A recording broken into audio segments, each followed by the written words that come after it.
మధ్యన నిలిచారండి. ఎంత గొప్ప ధన్యత. కాబట్టి అటువంటి ప్రభువును ఈ దినాన్ని మేము ప్రకటిస్తున్నాం. దయచేసి మీ మేలును కోరి మేము ఒకనకప్పుడు అన్ని జనాంగంలో దేవుని ఎరిగిన వారుగా ఉంటుండగా ప్రభువైన క్రీస్తు వారు మరి నన్ను రక్షించి చీకటిలోను మరణాఛాయలోను ఉన్న నా బ్రతుకును ఆయన వెలుగుగా తీర్చారు.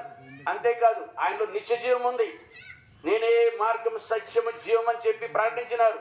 కాబట్టి నా ద్వారానే తప్ప తండ్రి వద్దకు ఎవడు రాడని చెప్పారు. కాబట్టి ఆ ఉజ్జీవమైన మాటలు, జీవం గల మాటలు మీకు తెలియపరుస్తున్నాం. కాబట్టి ప్రియులారా, ఆయన ద్వారా మేము కృప వెంబడి కృప మరి పొంది ఉన్నాం. కాబట్టి నాయన మరి ఆయన్ని విశ్వసిస్తే మరి మీరు గొప్ప రక్షణ కలుగుతుంది. మనం ఆయనకి వారు వీరని భేదప్రాయం లేనే లేదు. ప్రయాసపడి భారం మోసుకుంటున్న సమస్త జనులారా నా దగ్గర రండి, మీకు విశ్రాంతి కలుగు చేతును. ఎలాగైనా నా కాడి తేలిగ్గా సులువుగా ఉన్నది, నా దగ్గరకు వచ్చి నేర్చుకోమన్నాడు. ఈ లోకము పుట్టక ముందే ఆయన మరి గొప్ప రక్షణ తెచ్చారు. ఆయనలో జీవం ఉన్నదండి. కాబట్టి ఆ జీవాన్ని మేము పొందుకున్నాం. మీరు పొందాలని ఆ నిత్య రాజ్యంలో మీరు మీ కుటుంబాలని మరి ప్రత్యక్ష పరిస్తే ఆయన ద్వారా మీకు గొప్ప మేలు కలుగుతుంది. మీ బిడ్డలు ఆశీర్వదింపబడతారు, కుటుంబం ఆశీర్వదింపబడుతుంది. నిత్య రాజ్యంలో ఏ లోకంలోనూ పరలోకంలో కూడా వారసులు అవుతాం. కాబట్టి అటువంటి ప్రభువును ఆయన మాటలు జీవమును ఆత్మనై ఉన్నాయి. కాబట్టి ఆయన చెప్పారు గొప్ప మరి మర్మమైన మాటలు దాగి ఉన్న యుగంలోను తరంలోను ఈ యొక్క దాగి ఉన్న మర్మాన్ని మేము తెలియపరుస్తున్నాం. కాబట్టి ప్రియులారా, దయచేసి మరి మేము చెప్పిన వాక్యాన్ని అనగా ఆ వాక్యము సజీవుడై ఉన్నది, ఆయన వాక్కులో జీవం ఉన్నది. నేనే మార్గం సత్యం అని చెప్పిన దేవుని యొక్క నామలో మరి దేవుడు ఐశ్వర్యవంతుడు కాగా తన అతిథి కుమారుని విశ్వాసించి వారు నశింపక నిత్య జీవం పొందుతారండి. కాబట్టి శాశ్వతమైన ప్రేమతో మిమ్మల్ని ప్రేమిస్తున్నాను కనుక విడివక మీ పట్ల కృప చూపిస్తున్నానని చెప్పారు. ఆయన ద్వారానే మరి ఈ జగత్ పునాది వేయబడక మునిపే ఉన్న దేవుడు.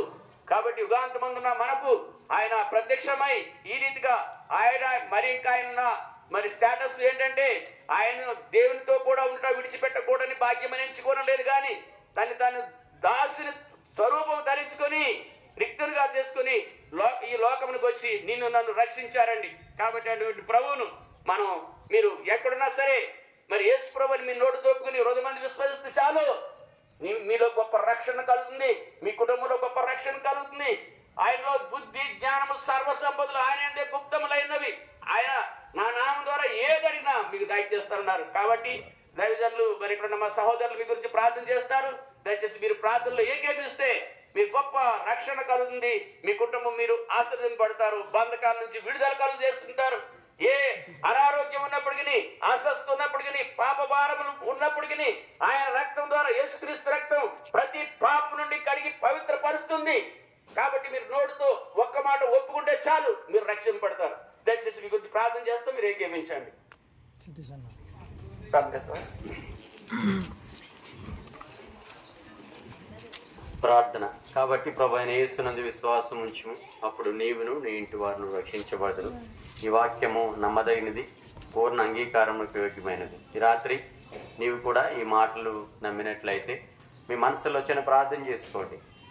యేసుక్రీస్తు ప్రభువారు నమ్మదగిన వాడు, నీతిమంతుడు గనుక ఆయన సమస్త దుర్నీతి నుండి మీ పాపములను పవిత్రపరిచి ఆయన ఆ యొక్క పరలోక రాజ్యంలో మిమ్మల్ని పాలుభాగస్తులుగా చేస్తారు. మీరు బయటకు రావడానికి సిగ్గుపడవచ్చు, లేకపోతే నామోషిగా పిలవచ్చు. కాబట్టి ఈ కొద్ది మాటలు మీరు నమ్మి ప్రభువా నేను పాపిని, నా పాపములు క్షమించనగానే ఆయన మిమ్మలను మీ పాపములను క్షమించి మిమ్మలను కూడా తన నామం పేరట మరి తన కుమారులుగాను కుమార్తెలుగాను స్వీకరిస్తాడు. యోహాను 1:12 ప్రకారంగా మరి ఆయన నామందు అంగీకరించిన వారికి ఆయన కుమారులయ్యే అర్హత, ఆయన యోగ్యత ఇచ్చేస్తున్నాడు.